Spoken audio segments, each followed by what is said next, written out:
নমস্কার বন্ধুরা, Santu academy YouTube চ্যানেলে তোমাদের স্বাগত। তো দেখো, আজকে মডেল কোশ্চেন পেপার আমরা 48 নিয়ে আলোচনা করব। এর আগে 1 থেকে 47 পর্যন্ত 1 to 47 যেসব সেটগুলো দিয়েছি, যারা এখনও তোমরা দেখোনি সেই সেটগুলো, তারা অবশ্যই দেখে নিও। যারা নতুন কম্পিটিটিভ এক্সামের জন্য প্রিপারেশানে আসছো, যারা ধরো 12 কলেজ পাস করে বা এখন তো মোটামুটি 12 পড়তে পড়তে অনেকে কম্পিটিটিভের জন্য স্টাডি করতে থাকো বা কলেজ পড়তে পড়তে ম্যাক্সিমাম করো। তো যারা নতুন কোনো পরীক্ষা দেবে তারা কিন্তু এই যে আমার সেটগুলো, জিকে সেটগুলো পড়লেই কিন্তু তোমরা জিকের একটা ওভারঅল ধারণা পেয়ে যাবে। এবং আমি গ্যারান্টি ম্যাক্সিমাম কোশ্চেন কিন্তু তোমরা জিকের সেকশান থেকে ম্যাক্সিমাম কোশ্চেন করে আসতে পারবে। এই সিউরিটি তুমি পড়লেই বুঝতে পারবে, এটা সিউরিটির কিছু নেই, তুমি নিজে পড়লেই বুঝতে পারবে। তার কারণ এখানে 50টা কোশ্চেন আমরা দিই ঠিকই, বাট এর সাথে সাথে অপশানগুলোও কিন্তু আমরা বিভিন্ন তথ্য অপশান সম্বন্ধে দিতে থাকি। তো দেখতে থাকো আজকে 48 সেট। তো আজকের ফার্স্ট কোশ্চেন কী আছে দেখো, বলছে কত সালে ভারতে যোজনা কমিশন গঠিত হয়? তোমরা জানো যোজনা কমিশন বা প্ল্যানিং কমিশন যে এটা গঠিত হয়েছিল সেটা কত সালে? তো 1950 সালের 15ই মার্চ, 1950-এর 31শে মার্চ, নাকি 1951-র 1লা জানুয়ারি, নাকি 1950-এর 1লা জানুয়ারি? তো রাইট অ্যান্সার কী হবে? Right answer option number A is a correct answer. অর্থাৎ 1950 সালের 15ই মার্চ কিন্তু এই যোজনা কমিশন বা প্ল্যানিং কমিশন গঠিত হয়েছিল, যার বর্তমান নাম হচ্ছে নীতি আয়োগ। ওকে, যার বর্তমান নাম হচ্ছে নীতি আয়োগ। এবং এই নীতি আয়োগ যেটা তৈরি করা হয়েছে, এটা কিন্তু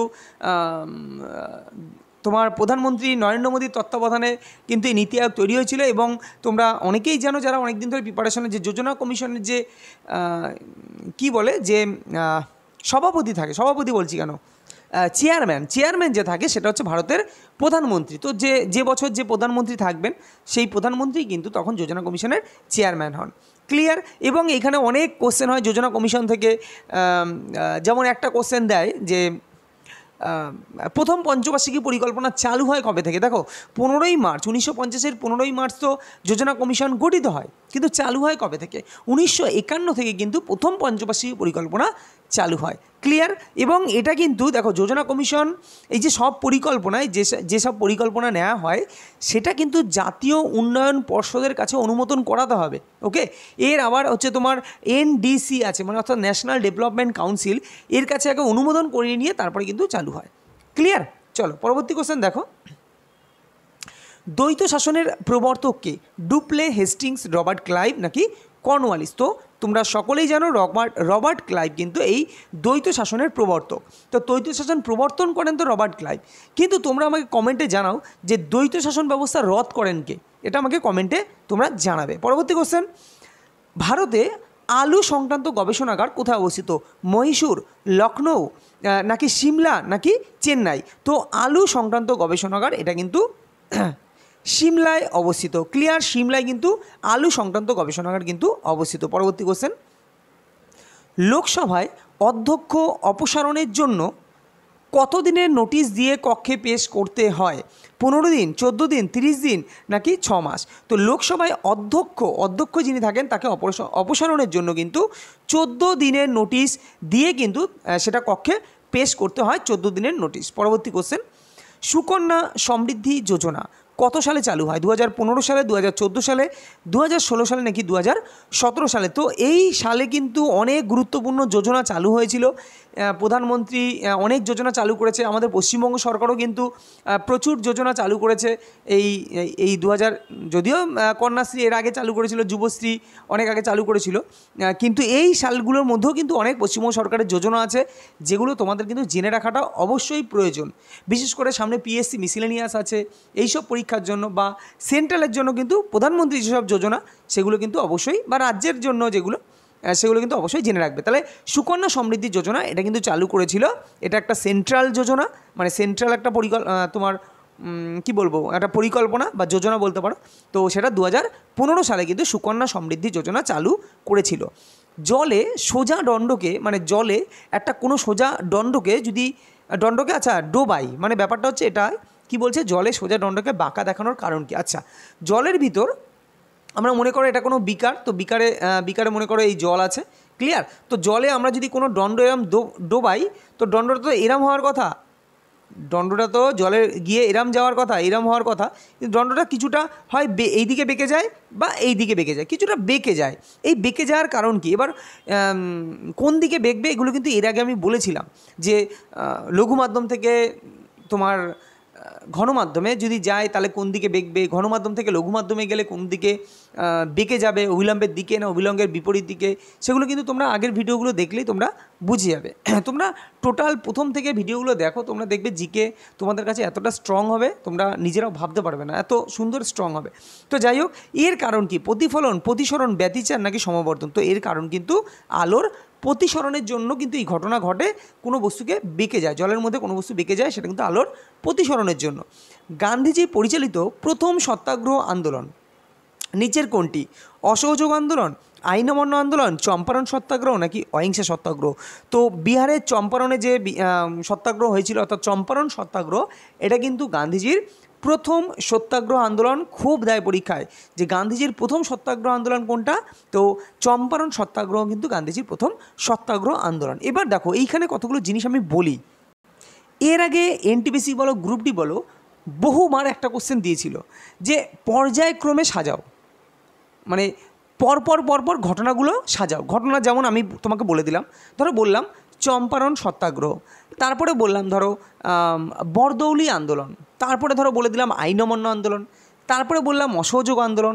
এরকমভাবে 4টে অপশন দেওয়া থাকবে, তোমাকে বলবে নিচের কোনটি সঠিক, মানে ক্রমানুযায়ী পরপর সাজালে নিচের কোনটি সঠিক। তো এই টাইপের কোশ্চেন কিন্তু মানে বহুবার, তোমরা তো জানোই যে রেলের যেসব পরীক্ষা হয় সেগুলো তো অনেক শিফটের মাধ্যমে হয়, এক এক দিনে 3টে করে শিফট হয়, সেরকম 2 মাস ধরে পরীক্ষা হয়, তো প্রচুর শিফট, তার মানে কোশ্চেন প্রচুর মানে হয়, রিপিট হয়। তো এই টাইপের কোশ্চেন প্রত্যেকটা সেটে হয়, সকালের সেটে দিলে বিকেলের সেটেও দিয়েছে, এরকম টাইপের কিন্তু প্রচুর রিপিট হয়েছে। তো তোমরা পরপর ঘটনাগুলো, বিশেষ করে যেগুলো গান্ধীজির যেসব আন্দোলনগুলো বেশ গুরুত্বপূর্ণ আন্দোলন, সেই ঘটনাগুলো তোমরা কিন্তু পরপর একটু জেনে রেখো। যেমন চম্পারণ সত্যাগ্রহ গান্ধীজির প্রথম আন্দোলন, এটা গান্ধীজির মানে প্রথম তোমার হচ্ছে সত্যাগ্রহ আন্দোলন চম্পারণ। তারপরে গান্ধীজি কী করেছিল? খেদা আন্দোলন কিন্তু মহাত্মা গান্ধী ছিল। খেদার পরে কী ছিল? অসহযোগ আন্দোলন, এবং অসহযোগ আন্দোলনের পরে চৌরিচৌরা, কেননা চৌরিচৌরা ঘটনা ঘটে যাওয়ার পরই কিন্তু অসহযোগ আন্দোলন ব্যর্থ হয়। তার মানে কি? এইভাবে তুমি পরপর একটু টেকনিক্যালি জিনিসগুলো যদি পড়ো, যে অসহযোগ আন্দোলন, চৌরিচৌরা আন্দোলনটা কেন হয়েছিল, হওয়ার ফলে কী হয়েছে? অসহযোগ আন্দোলন ব্যর্থ হয়েছিল। তাহলে অসহযোগ আন্দোলন আগে হয়েছিল, তারপর চৌরিচৌরা হয়েছিল। সেরকমভাবে খিলাফত আন্দোলন, এটা গান্ধীজির না, ক্লিয়ার? তো গান্ধীজির যে আন্দোলনগুলো সেগুলো পরপর অবশ্যই পড়ো। তারপর গান্ধীজি যেমন আরও আন্দোলন হচ্ছে, তারপরে আইন অমান্য আন্দোলন, গান্ধীজি আইন অমান্যর পরেই কিন্তু তিনি লবণ সত্যাগ্রহ, যেটা ডান্ডি অভিযান, সেটা তারপরে তিনি করেছিলেন। যেটা গান্ধীজির যে আন্দোলন, গান্ধীজির নেতৃত্বে যেটা হয়েছিল, সেটা হচ্ছে না, ওটা গান্ধীজির নেতৃত্বে বলা যাবে না, ওটা নেতৃত্বহীনই বলা যাবে, যেটা হচ্ছে ভারত ছাড়ো আন্দোলন, ক্লিয়ার? এখানে কোনো তেমনভাবে নেতা কিন্তু ছিল না, তবে গান্ধীজিকে ধরা হয় এই আন্দোলনের মূল মেইন বলা যেতে পারে। তো যাই হোক, আশা করি বুঝতে পেরেছো আমি কী বলতে চাইছি তোমাদের। এই কোশ্চেনটা বললাম বলে তোমাদের একটু ওভারঅল ভিউ দিয়ে দিলাম। পরপর ঘটনাগুলো কিন্তু মনে রেখো, বিশেষ করে আধুনিক ভারত যে এই গান্ধীজির যে ক্রমটা বা এই সময়টা কিন্তু খুব ভালোভাবে পড়বে। ভারতীয় রেলওয়ের ম্যাসকট কি? সেরা, স্ট্যাম্পি, মহারাজা নাকি ভোলু হাতি? তো ভারতীয় রেলওয়ের যে ম্যাসকট, বিভিন্ন সংস্থার ম্যাসকট থাকে, তো সেটা হচ্ছে ভারতীয় রেলওয়ের হচ্ছে ভোলু হাতি। নিচের কোনটি একটি সূত্রাকার শৈবালের উদাহরণ? দেখো, শৈবাল অনেক ধরনের হয়, যেমন এককোষী শৈবাল আছে, হ্যাঁ, তারপরে তোমার উপনিবেশ গঠনকারী শৈবাল আছে, সূত্রাকার শৈবাল, আদি নিউক্লিয়াসযুক্ত শৈবাল, সামুদ্রিক শৈবাল, এরকম বিভিন্ন শৈবালের নাম আছে। তো এগুলোর মধ্যে ঘুরিয়ে পেঁচিয়ে তোমাকে দেবে, এর বাইরে দেবে না। আমাকে বলেছে সূত্রাকার শৈবাল, তো সূত্রাকার শৈবালের উদাহরণ হচ্ছে স্পাইরোগাইরা, কেননা স্পাইরোগাইরাটা সূত্রাকার দেখতে, সুতোর মতো দেখতে কিছুটা, মানে তুমি যদি স্পাইরোগাইরার চিত্র দেখো তাহলে তুমি বুঝতে পারবে এরকম সুতোর মতো উঠে গেছে, দিয়ে উপরে একটা গোল মাথার মতো হয়েছে, তো এই জন্য এটাকে বলছে সূত্রাকার শৈবাল। তারপর যদি বলি ক্লামাইডোমোনাস, ক্লামাইডোমোনাস কী ধরনের শৈবাল?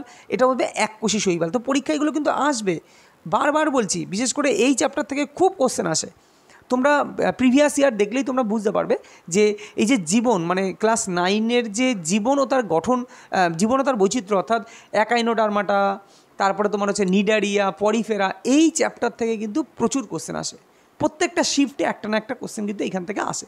ট্যাক্সোনমি, হ্যাঁ, এই কোশ্চেনগুলো কিন্তু একটু ভালো করে পড়ে রেখো। আমি সেই গুরুত্বপূর্ণ কোশ্চেন নিয়েই তোমাদের কাছে ভিডিওর মাধ্যমে আসি, তো আমার এই ভিডিওগুলো দেখলে কিন্তু অনেকটা আইডিয়া পেয়ে যাবে। তাহলে এককোষী শৈবালের উদাহরণ কী হবে? ক্ল্যামাইডোমোনাস। যদি বলা হয় ভলভক্স, ভলভক্স কি? ভলভক্স হচ্ছে উপনিবেশ গঠনকারী শৈবাল। উপনিবেশ গঠনকারী শৈবাল কি? ভলভক্স। স্পাইরোগাইডাস সূত্রাকার শৈবাল। নষ্টকের কথা যদি বলি, নষ্টক হচ্ছে আদি নিউক্লিয়াস যুক্ত শৈবাল হচ্ছে নষ্টক। আর সামুদ্রিক শৈবাল মনে রেখো, সামুদ্রিক শৈবাল হচ্ছে ল্যামিনেরিয়া। কি বললাম? ল্যামিনেরিয়া।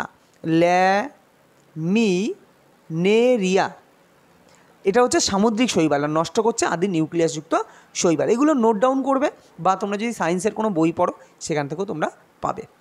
নেক্সট কোশ্চেন বলছে, ভারতের কোন উপরাষ্ট্রপতি সর্বাধিক কাল তার পদ অলঙ্কৃত করেছেন? ডক্টর রাধাকৃষ্ণন, সর্বপল্লী রাধাকৃষ্ণন, জাকির হোসেন, ভিভি গিরি নাকি শঙ্কর দয়াল শর্মা? তো সকলেই জানো এটা ভারতের আমাদের প্রথম উপরাষ্ট্রপতি ডক্টর সর্বপল্লী রাধাকৃষ্ণন, তিনি কিন্তু সর্বাধিক সময় তার উপরাষ্ট্রপতির পদ অলঙ্কৃত করেছিলেন। লেবুর রস নিংড়ানোর যন্ত্র কোন শ্রেণীর লিভার? দেখো, লিভার নিয়ে এর আগেও বলেছি, লিভার নিয়ে একটা কোশ্চেন কিন্তু রেলে থাকে, তো মনে রাখবে এগুলো বোঝার টেকনিক আছে, তোমাকে মুখস্থ করার কিছু নেই। আমি খুব তাড়াতাড়ি একটা ভিডিওর মাধ্যমে এই জিনিসটা ক্লিয়ার করে দেবো যে কীভাবে মনে রাখবে। তো মনে রেখো, এটা কিন্তু দ্বিতীয় শ্রেণীর লিভার। অ্যাকচুয়ালি দেখো, লেবুর রস যখন নিংড়ায়, তখন আমি ছবিটা আঁকতে পারবো না, কিন্তু একটু আন্দাজ করো, এক কোনায় থাকে আলম্ব, যাকে কেন্দ্র করে ওটা চাপানো হয়। প্রথমে দুটো এরকম হাতলের মতো উপরে উঠে থাকে, কিন্তু এক কোনার দিকে একদম শেষের দিকে তোমার কেন্দ্র থাকে, আর এইখানে লেবুটাকে আটকানো হয়। তো লেবুটাকে বিষয় বল এইখানে প্রয়োগ করা হয়, না এইখানে হাতে চাপ দিয়ে বল প্রয়োগ করা হয়। ক্লিয়ার? জিনিসটা অনুভব করতে পারলেই তুমি বুঝতে পারবে। তো মনে রাখবে, যে লিভারে এক প্রান্তে আলম্ব থাকে, এই যে প্রান্তে যে আলম্ব থাকে এবং মাঝে ভার থাকে, তাকে বলা হয় দ্বিতীয় শ্রেণীর লিভার। তো এইভাবে তুমি যদি যন্ত্রগুলো সম্বন্ধে একটু ওয়াকিবহল হও, তাহলেই তুমি বুঝতে পারবে কোনটা কোন শ্রেণীর লিভার। আমি এটাই বলতে চাইছি যে বুঝিয়ে দিলে জিনিসগুলো আরও ক্লিয়ার হয়ে যাবে। প্রথম সম্পূর্ণরূপে ভারতীয় ব্যাংক নিচের কোনটি? Bank of Hindustan, Punjab national bank, imperial bank of India নাকি ব্যাংক অফ মাদ্রাস? তো পাঞ্জাব ন্যাশনাল ব্যাংক হচ্ছে প্রথম সম্পূর্ণরূপে ভারতীয় ব্যাংক, হচ্ছে পিএনবি। ব্যাংক অফ হিন্দুস্তান, এটা হচ্ছে প্রথম ব্যাংক, আমাদের ভারতের প্রথম ব্যাংক। আর ইম্পেরিয়াল ব্যাংক, যার বর্তমান হচ্ছে স্টেট ব্যাংক অফ ইন্ডিয়া। এবং ইম্পেরিয়াল ব্যাংক কত সালে প্রতিষ্ঠিত হয়?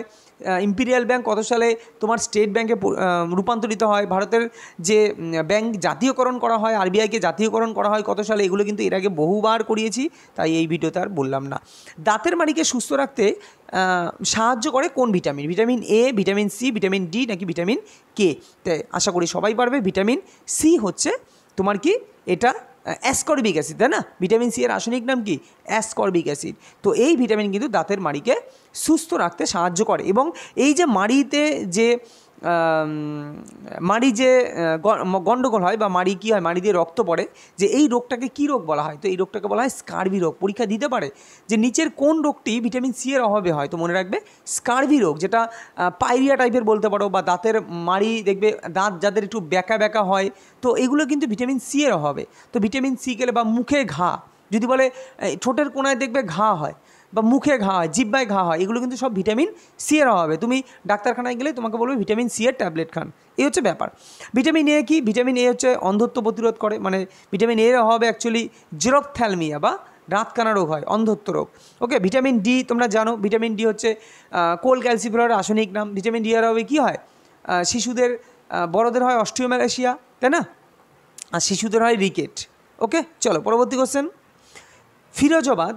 ফিরোজাবাদ একটা জায়গার নাম, বলছে এটি কিসের জন্য বিখ্যাত? কৃত্রিম সিল্ক পাওয়া যায় এখানে, নাকি সেলাই মেশিন, নাকি কাঁচের চুড়ি, নাকি টেক্সটাইল? তো ফিরোজাবাদ কিন্তু অ্যাকচুয়ালি কাঁচের চুড়ির জন্য বিখ্যাত হচ্ছে ফিরোজাবাদ। পরবর্তী কোশ্চেন, কোন অধিবেশনে নরমপন্থী ও চরমপন্থী বিভাজন ঘটে? বিশাল গুরুত্বপূর্ণ, প্রচুরবার পড়িয়েছি।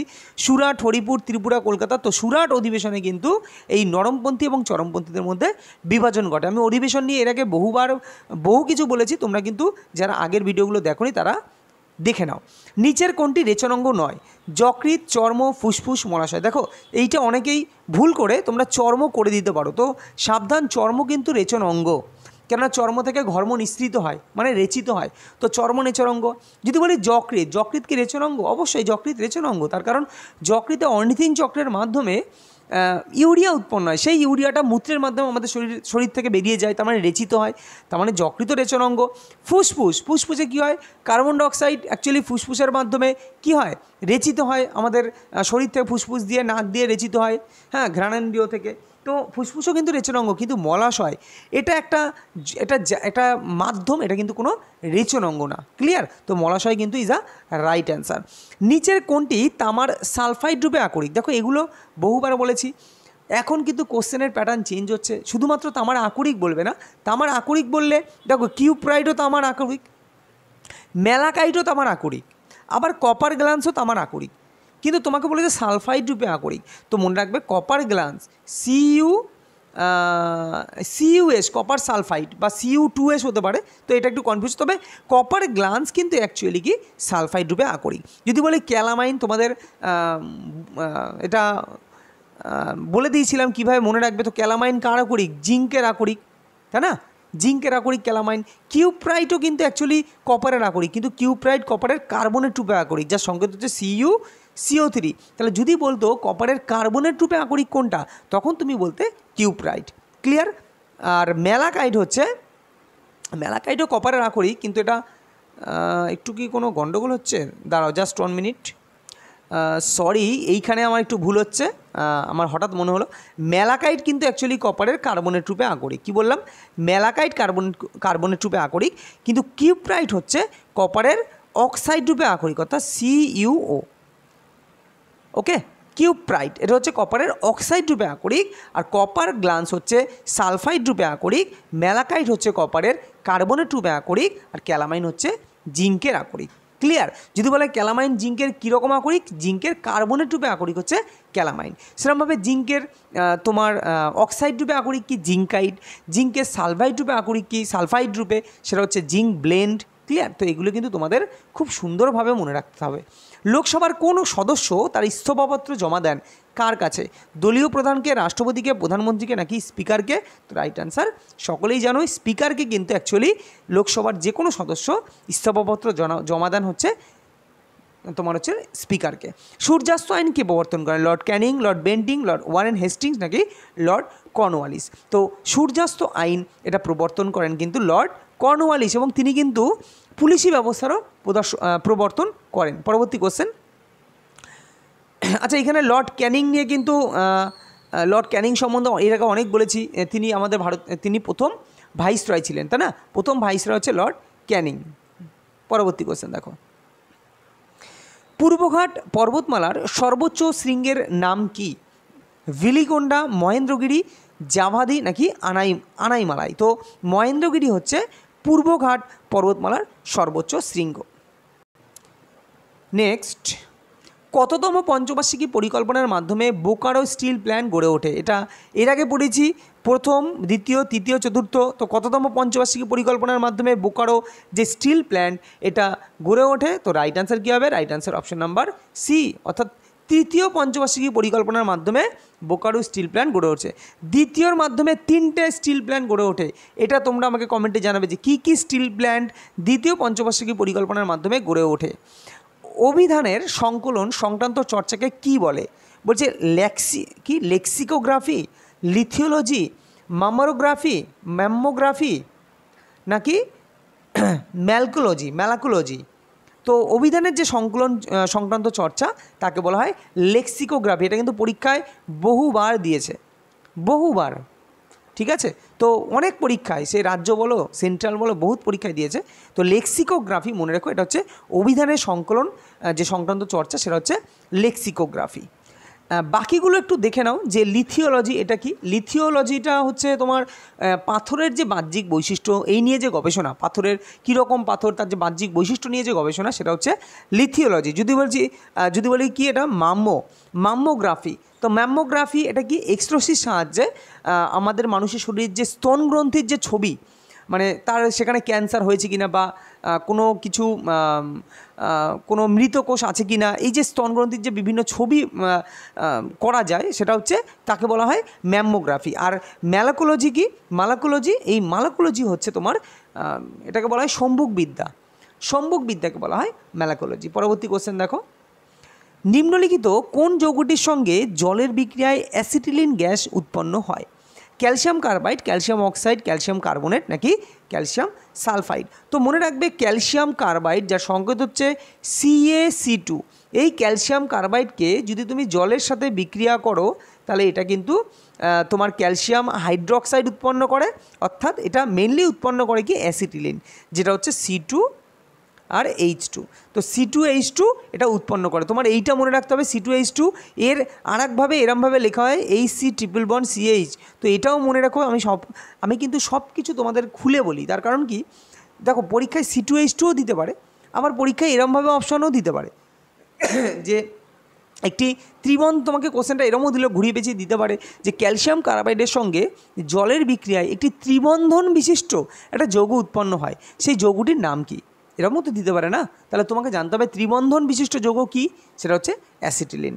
ওকে, তো অ্যাসিটিলিন হয়ে গেল। তো রাইট অ্যান্সার কী হবে? Right answer option number A, calcium carbide. যদি বলি ক্যালসিয়াম অক্সাইড কি, ক্যালসিয়াম অক্সাইড হচ্ছে CaO। ক্যালসিয়াম অক্সাইডের সংকেত কি, সেটা হচ্ছে CaO। এই ক্যালসিয়াম অক্সাইডকে কী বলা হয়? এর আরেকটা নাম হচ্ছে পোড়াচুন। ক্লিয়ার? এর হচ্ছে পোড়াচুন। দেখো এই দুটোর মধ্যে গণ্ডগোল তোমরা অনেকেই করো বা করতে পারো, আবার অনেকে ক্লিয়ার আছো, সে যাই হোক। তো CaOকে বলা হয় পোড়াচুন। আর ক্যালসিয়াম হাইড্রোক্সাইড যেটা হচ্ছে সংকেত কি দাগ বসছে না কেন হঠাৎ, CaOH2, এটাকে বলা হয় ক্যালসিয়াম হাইড্রোক্সাইড। এর নাম কিন্তু কলিচুন। ক্লিয়ার? এবং মনে রাখো পোড়াচুনে যদি আমি জল দিই তবে কিন্তু কলিচুন উৎপন্ন হয়। পরবর্তী কোশ্চেন, সংবিধানের কোন ধারায় ক্যাগ সম্পর্কিত বিধানসমূহের উল্লেখ আছে? 148, 117, 135 নাকি 152? তো রাইট অ্যান্সার 148 কিন্তু এই ক্যাগ সম্পর্কিত বিধানের তোমার উল্লেখ আছে। এবং বর্তমানে ক্যাগের প্রধান কে আছেন এটা তোমরা কমেন্ট বক্সে আমাকে জানিও। ক্যাগের প্রধান এখন কে, আর এটা কত নং ধারায় বলা আছে? কত নং ধারায় বলছি কেন, কত নং পার্টে বলা আছে? তো মনে রাখো পার্ট 5-এ কিন্তু ক্যাগ নিয়ে আলোচনা করা হয়েছে। পার্ট 5-এর 148 নম্বর ধারায় কিন্তু ক্যাগ সম্পর্কিত আলোচনা করা হয়েছে। ক্যাগের পুরো নাম কি? Controller and auditor general. ভারতের 1 নং জাতীয় সড়ক দ্বারা সংযুক্ত হয়েছে, মানে 1 নং জাতীয় সড়ক দ্বারা কে সংযুক্ত হয়েছে? দেখো 1 নং তো অবশ্যই জানতে হবে, এর সাথে সাথে সর্বোচ্চ জাতীয় সড়ক মানে সবথেকে দীর্ঘতম জাতীয় সড়ক কোনটা, সবথেকে ক্ষুদ্রতম জাতীয় সড়ক কোনটা, সবথেকে দীর্ঘতম জাতীয় সড়ক কাদের মধ্যে যুক্ত করেছে, কোন কোন শহরের দুটির মধ্যে, মেন শহর, সবথেকে ছোট যে ক্ষুদ্রতম জাতীয় সড়ক তারা কোন কোন শহরকে যুক্ত করেছে, ব্যাস এইটুকু জানলেই কিন্তু মোটামুটি হয়ে যায়। আর কিছু গুরুত্বপূর্ণ যেগুলো সবসময় খবরের নিউজে আসছে, হ্যাঁ, যেমন কাশ্মীর এখন খুব নিউজে থাকছে, বিভিন্ন জঙ্গি অ্যাটাক হলো। তো এই যে ব্যাপারগুলো, এই সাইডগুলো একটু তোমরা এইভাবে এই সময়ের সাথে সাথে কিন্তু কোশ্চেনের ইম্পর্টেন্স কোনটা হতে পারে সেটা কিন্তু ওই সময় কী ঘটনাগুলো ঘটে তার উপর বেস করে কিন্তু কারেন্ট অ্যাফেয়ার্স হয়। এইটুকু তোমাদের মানে বুঝিয়ে দিলাম কারেন্ট অ্যাফেয়ার্সটা কীভাবে পরীক্ষায় কোশ্চেন আসে অনেক সময়। তো সেই ঘটনার সাপেক্ষে যেসব কারেন্ট অ্যাফেয়ার্স হতে পারে সেগুলো একটু ভালো করে দেখে রাখবে। তো কি বললাম, তাহলে 1 নং জাতীয় সড়ক কোনটা? মুম্বাই কলকাতা, কলকাতা দিল্লি, দিল্লি অমৃতসর নাকি মুম্বাই দিল্লি? তো right answer option number C, Delhi ও অমৃতসরের মধ্যে কিন্তু এই 1 নং জাতীয় সড়ক কিন্তু অবস্থিত বা যুক্ত করেছে। নিচের কোনটি একটি মহারত্ন কোম্পানি নয়? দেখো কোম্পানির বিভিন্ন আছে, নবরত্ন, মহারত্ন, হ্যাঁ এরকম আছে। তো মহারত্ন কোম্পানি নয় বলেছে কোনটা? ইন্ডিয়ান অয়েল কর্পোরেশন, এটা Maharatna. Oil and natural gas corporation Maharatna. National thermal power corporation limited, এটাও মহারত্ন। কিন্তু এটা দেখে মনে হচ্ছে মহারত্ন, বাট এটা কিন্তু মহারত্ন নয়। যেটা ভারত পেট্রোলিয়াম কর্পোরেশন, যেটা হচ্ছে বিপিসিএল, যেটা আছে বিপিসিএল অর্থাৎ ভারত পেট্রোলিয়াম বিপিসিএল অর্থাৎ কর্পোরেশন লিমিটেড, এটা কিন্তু মহারত্ন কোম্পানি নয়, এটা নবরত্ন কোম্পানি। ক্লিয়ার? চলো পরবর্তী কোশ্চেন, ওয়াহাবি শব্দের অর্থ কী? বিপ্লব, যুদ্ধ, আনন্দ, নবজাগরণ। তো ওয়াহাবি শব্দের অর্থ হচ্ছে নবজাগরণ। নেক্সট, নিম্নলিখিতদের মধ্যে কোনটি পৃথিবীর প্রথম ধূমপান বর্জিত রাষ্ট্র? ভুটান, মালদ্বীপ, নেপাল, মায়ানমার। তো ভুটান কিন্তু প্রথম ধূমপান বর্জিত রাষ্ট্র, এটা পৃথিবীর মধ্যে প্রথম ধূমপান বর্জিত রাষ্ট্রকে, সেটা হচ্ছে ভুটান। কেবারের অঙ্গ নিম্নলিখিত কোন প্রাণীর রেচন অঙ্গ? ভীষণই গুরুত্বপূর্ণ কোশ্চেন। কেবারের অঙ্গ হয়তো কেউ নামটা নতুন শুনে থাকবে। আরশোলা, মাকড়সা, শামুক, ঝিনুক। তো রাইট অ্যান্সার কী হবে? Right answer option number D is a correct answer, অর্থাৎ ঝিনুকের তোমার হচ্ছে যে রেচনাঙ্গ, ঝিনুকের রেচনাঙ্গ হচ্ছে কেবারের অঙ্গ। এবং শামুকটাও তোমরা মনে রেখো, শামুকের যে রেচনাঙ্গ সেটা হচ্ছে বোজানাসের অঙ্গ। কি নাম?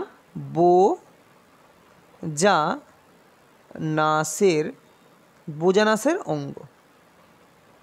তো তোমার বোজানাসের অঙ্গ কার রেচনাঙ্গ? সেটা হচ্ছে শামুক, আর ঝিনুকের রেচনাঙ্গ হচ্ছে তোমার কেবারের অঙ্গ।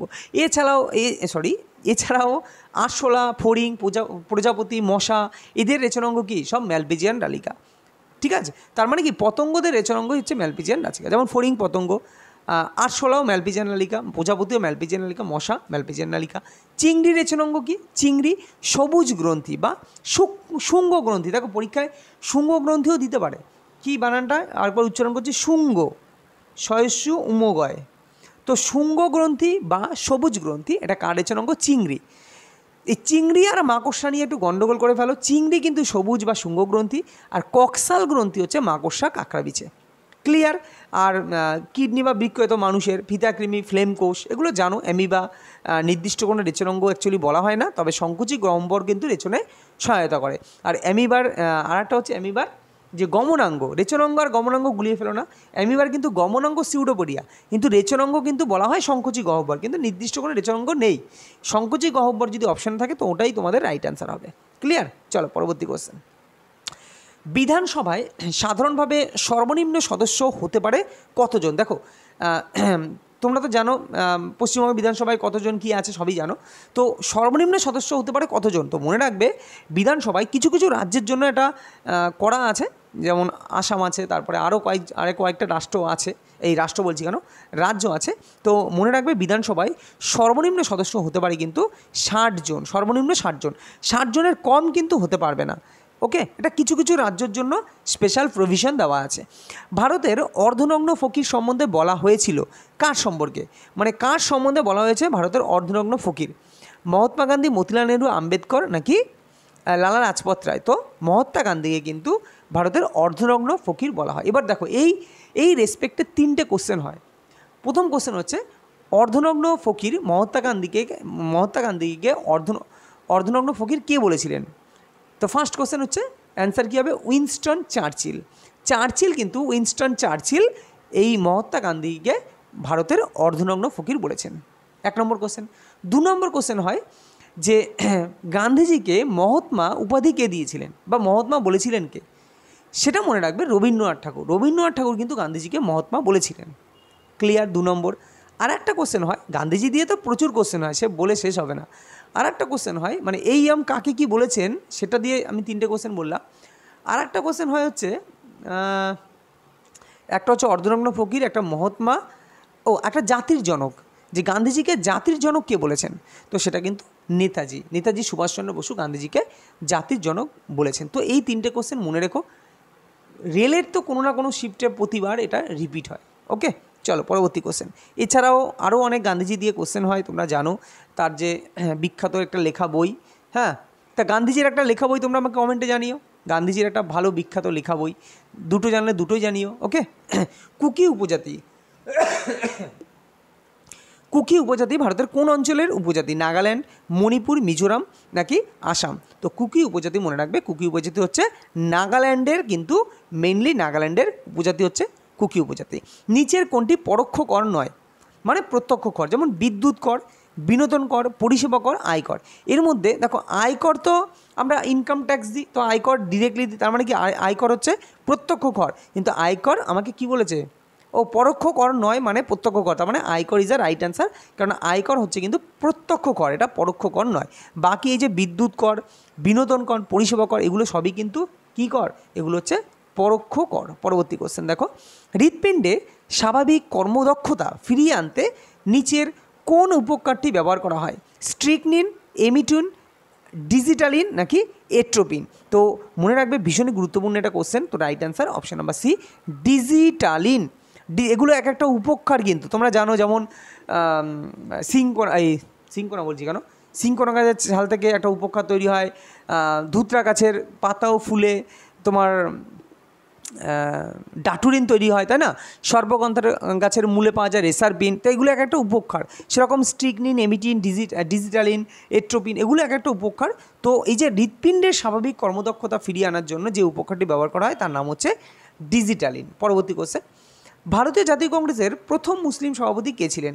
মোহাম্মদ আলী জিন্নাহ, আবুল কালাম আজাদ, বদরুদ্দিন তৈয়বজি, নাকি উপরের কেউই নন? তো right answer option number C, Badruddin Tyabji কিন্তু ভারতের জাতীয় কংগ্রেসের প্রথম মুসলিম সভাপতি। এবং যদি বলে ভারতের জাতীয় কংগ্রেসের প্রথম অধিবেশন বসে কোথায়, প্রথম অধিবেশন বসে কত সালে? 1885 সালে। এবং তার যে প্রথম যে সভাপতি ছিলেন তার সভাপতির নাম কি? তোমরা সকলেই জানো, উমেশচন্দ্র ব্যানার্জি। আর জাতীয় কংগ্রেসের প্রতিষ্ঠাতা হচ্ছে অ্যালান অক্টাভিয়ান হিউম বা A.O. হিউম। ব্ল্যাক প্যাগোডা কোথায় অবস্থিত? মাদুরাই, কোনারক, খাজুরাও নাকি ভোপাল? তো ব্ল্যাক প্যাগোডা অবস্থিত কিন্তু কোনারক। কেননা তোমরা জানো কোনারকের সূর্য মন্দির, এটাকে আর এক নাম হচ্ছে ব্ল্যাক প্যাগোডা। তো ব্ল্যাক প্যাগোডা অবস্থিত হচ্ছে কোনারকে, যেটা তোমার উড়িষ্যায় আছে। রাজ্যসভার সদস্য হওয়ার ন্যূনতম বয়স 30, 25, 35, 40। তো সকলেই জানো 30 বছর হচ্ছে রাজ্যসভার সদস্য হওয়ার ন্যূনতম বয়স 30 বছর, আর লোকসভার সদস্য হওয়ার ন্যূনতম বয়স 25 বছর। তো যেহেতু লোকসভার প্রধানমন্ত্রী একজন লোকসভার সদস্য হয়েই তবেই তো সে প্রধানমন্ত্রী হিসাবে নির্বাচিত হয়, তাই না? তো এই কারণে প্রধানমন্ত্রী হওয়ার আবার ন্যূনতম বয়স হচ্ছে 25 বছর। ক্লিয়ার? কিন্তু তখন তাকে লোকসভার সদস্য হতে হবে। আর মুখ্যমন্ত্রী হওয়ার ন্যূনতম বয়স কত? সেটাও কিন্তু 25 বছর। তো এই জিনিসগুলো সব ক্লিয়ার করে রাখবে। ওকে, চলো পরবর্তী কোশ্চেন। বলের ধারণা নিউটনের কোন গতিসূত্র থেকে পাওয়া যায়? তোমরা জানো নিউটনের 3টে গতিসূত্র আছে। একটা হচ্ছে নিউটনের প্রথম, নিউটনের দ্বিতীয় গতিসূত্র, নিউটনের তৃতীয় গতিসূত্র। এবার বলছে বলের ধারণা কোনটা থেকে পাওয়া যায়? তো মনে রাখবে প্রথম গতিসূত্রতে কিন্তু আমরা জাড্ডের ধারণা পাই। কি বললাম? জাড্ড। যদি পরীক্ষায় আসতো জাড্ডের ধারণা কোন গতিসূত্র থেকে পাওয়া যায়, যেটা হচ্ছে স্থিতিজাড্য, গতিজাড্য, এগুলো পরীক্ষায় আসে। আমি কোশ্চেনও দিয়েছি এর আগে বহুবার, বুঝিয়েও দিয়েছি স্থিতিজাড্য মানে কি, গতিজাড্য মানে কি। হ্যাঁ, যারা আগের ভিডিও দেখোনি তারা দেখে নিতে পারো। আর এই বলের ধারণা বা বলের সংজ্ঞা বা বলের মান যদি বলে, তো এগুলো সবই কিন্তু দ্বিতীয় গতিসূত্র থেকে পাওয়া যায়। ক্লিয়ার? তৃতীয় গতিসূত্র থেকে কী পাওয়া যায়? যেমন ধরো সাপোজ তোমাকে একটা কোশ্চেন দিল যে রকেটের উত্থাপন, এটা কোন গতিসূত্র থেকে পাওয়া যায়? এটা কিন্তু নিউটনের তৃতীয় গতিসূত্র থেকে পাওয়া যায়। এবং এইখানে একটা জিনিস মনে রাখবে, এখানে কিন্তু ভরবেগের সংরক্ষণ সূত্র প্রযোজ্য হয়। ক্লিয়ার? এটাও মাথায় রাখবে। পরবর্তী কোশ্চেন দেখো। আচ্ছা, এইখান থেকে বল যখন আসলো, বলের সম্বন্ধে একটু বলে দিই। তোমরা জানো বলের একক, সিজিএস একক হচ্ছে ডাইন, এসআই একক হচ্ছে নিউটন। তো পরীক্ষায় খুব আসে, এই এককগুলো আসে।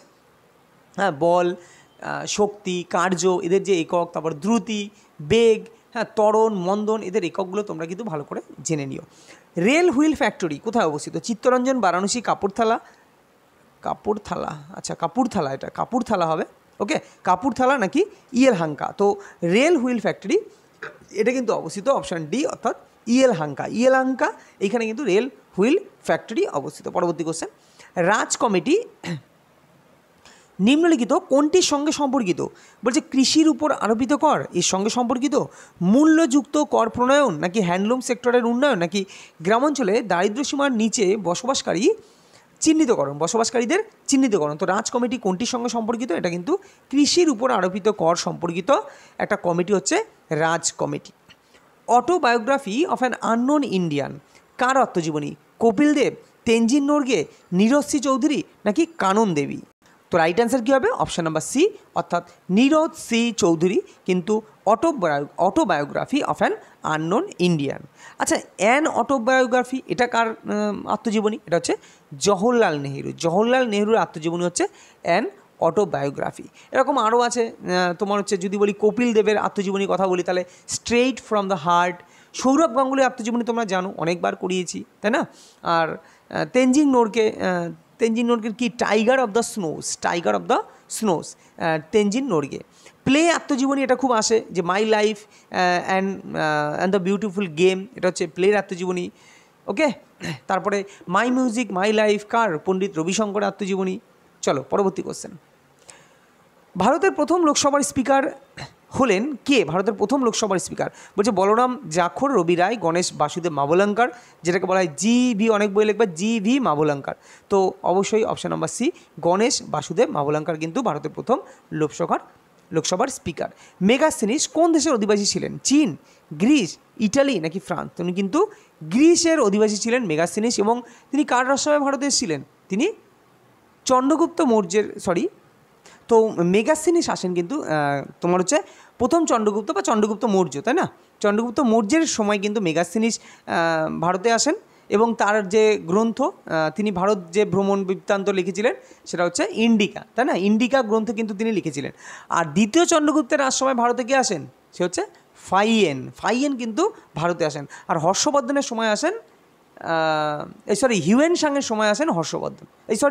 ভুল হচ্ছে, হর্ষবর্ধনের সময় হিউয়েনসাং নাকি হিউয়েনসাংয়ের সময় হর্ষবর্ধন? একটু ভালো করে দেখে নিও তো তোমরা। হর্ষবর্ধনের সময় হিউয়েনসাং ভারতে আসেন। ক্লিয়ার? ওকে, চলো পরবর্তী কোশ্চেন। জজিলা গিরিপথ কোন দুটি স্থানকে সংযোগ করেছে? জম্মু ও লাদাখ, মান্ডি ও লেহ মানে লেহে, শ্রীনগর ও জম্মু নাকি শ্রীনগর ও লেহে? তো শ্রীনগর ও লেহকে যুক্ত করেছে কিন্তু জজিলা গিরিপথ। এই গিরিপথ থেকে কিন্তু কোশ্চেন একটা থাকেই রেলের বিভিন্ন যে সেটে থাকে কিন্তু। নিম্নলিখিত কোনটির ক্ষেত্রে পার্শ্বীয় পরিবর্তন লক্ষ্য করা যায় না? পার্শ্বীয় পরিবর্তন মানে কি? মানে মনে করো এইটা হচ্ছে আমি এইখানে এরমভাবে একটা জিনিস লিখলাম, এইখানে একটা দর্পণ, এটা মনে করো একটা দর্পণ। তো এটা আমি যদি এরম লিখি এটা হয়ে যাবে এরম কি না? এটা মানে পরে দেখাবে তো এরকম, আয়নার মধ্যে তো এরম দেখাবে, তাই কি না? এটা ডান পাশে ছিল, এটা হয়ে যাবে বাঁ পাশ। তো দ্যাট মিন্স এইটা হচ্ছে পার্শ্বীয় পরিবর্তন। পার্শ্বীয় পরিবর্তনের ব্যাপারটা বুঝলে? তাহলে নিচের কোনটায় পার্শ্বীয় পরিবর্তন দেখা যাবে না? দেখো আইকে যদি আমি এরম লিখি তো সেও দর্পণের মধ্যে গিয়ে কিন্তু সেই এরমই দেখাবে কি না? তাহলে এর কোনো পার্শ্বীয় পরিবর্তন হবে না। বাকি আর বলো, ই বলো, পি বলো, সবারই কিন্তু পার্শ্বীয় পরিবর্তন দেখাবে। তো এই কোশ্চেন কিন্তু এনটিপিসি বা গ্রুপ ডিতেও দিয়েছিল, তো এই কারণে জিনিসটা বুঝিয়ে দিলাম। পরবর্তী কোশ্চেন। কিরিটি রায় চরিত্রটির স্রষ্টাকে? নিহার রঞ্জন গুপ্ত, শিবরাম চক্রবর্তী, নারায়ণ গঙ্গোপাধ্যায় নাকি গৌরী কিশোর ঘোষ? তো নিহার রঞ্জন গুপ্ত কিন্তু এই কিরিটি রায় চরিত্রটির স্রষ্টা হচ্ছে নিহার রঞ্জন গুপ্ত। পরবর্তী কোশ্চেন। নিম্নলিখিত বিষয়গুলির মধ্যে কোনটি যুগ্ম তালিকাভুক্ত? কৃষি, শ্রমিক কল্যাণ, জনস্বাস্থ্য নাকি বিমা ব্যবস্থা? তো যুগ্ম তালিকাভুক্ত কোনটা? যুগ্ম তালিকাভুক্ত কিন্তু শ্রমিক কল্যাণ। বাকি কৃষি বলো, জনস্বাস্থ্য বলো, বিমা ব্যবস্থা এগুলো কিন্তু রাজ্য তালিকাভুক্ত, কিন্তু শ্রমিক কল্যাণ হচ্ছে তোমার যুগ্ম তালিকাভুক্ত। বুদ্ধচরিত কে রচনা করেন? অশ্বঘোষ, কালিদাস, গুণাট্য নাকি ভারবি? তো বুদ্ধচরিত রচনা করেন হচ্ছে অশ্বঘোষ। এবং অশ্বঘোষের আরেকটি গ্রন্থ হচ্ছে সূত্রালঙ্কার, তোমরা জানো। তারপরে যদি বলি কালিদাস তো অনেক কটা করেন, কি অভিজ্ঞান শকুন্তলম কালিদাস, মেঘদূত কালিদাস, কুমার সম্ভব, তারপরে মালবিকাগ্নি